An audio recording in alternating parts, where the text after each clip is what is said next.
ककरा रहबैया अपन जान टूटल दिल के अरमान। एकटा प्रेमिका के प्रेमी के विवाह कोनो दोसर लड़की से भ रहल छै, ओ केना कहै छथिन कान कान क से सुनियो गीत के माध्यम में बतायल गेलै। ककरा रहबैया अपन जान टूटल दिल के अरमान। नब किरनिया पर हमरा के चिन्हबै कि नै, शादी बाद हमारा से मिलबै कि नै, पहिने जे जान कहि का मिलबै कि नै, शादी बाद हमारा से मिलबै कि नै, पहिने जे जान कहि का मिलबै कि नै।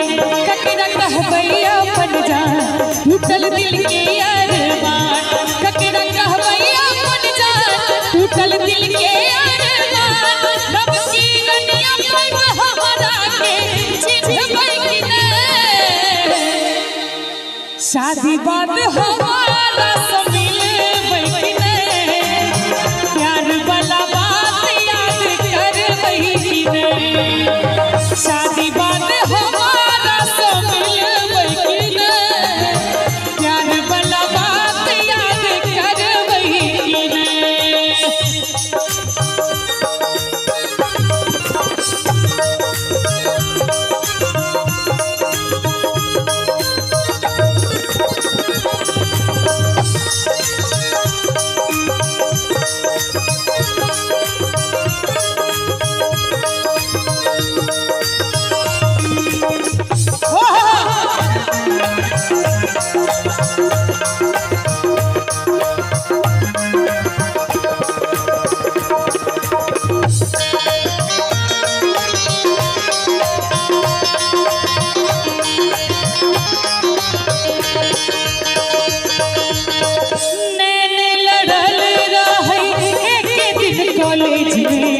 प्रेम पत्र भेजत रही दिल वाला पेज में, हो नैन लड़ल रही एक दिन कॉलेज में, प्रेम पत्र भेजत रही दिल वाला पेज में। गिन गिन के बीतैया दिन कोना जियब हमी,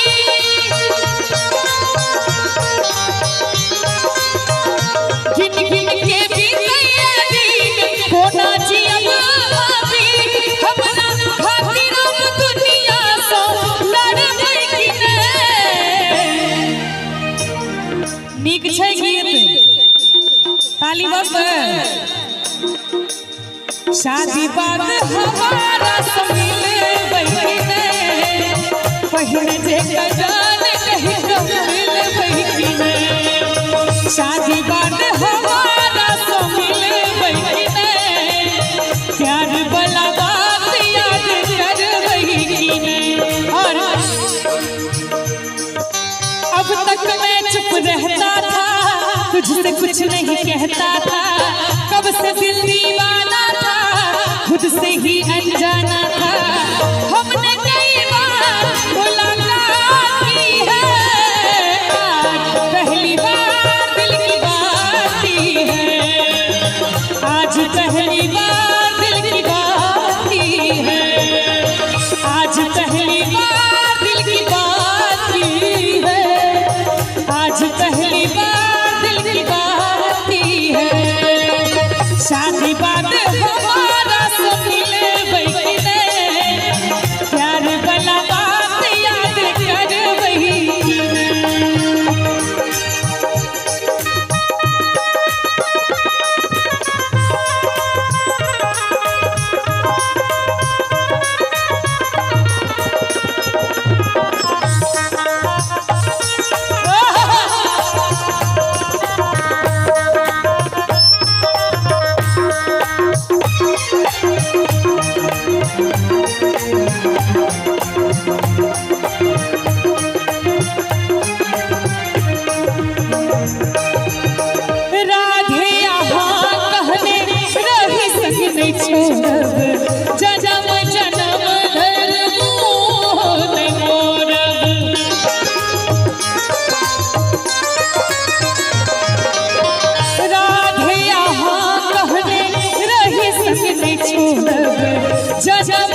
सारी बात हमारी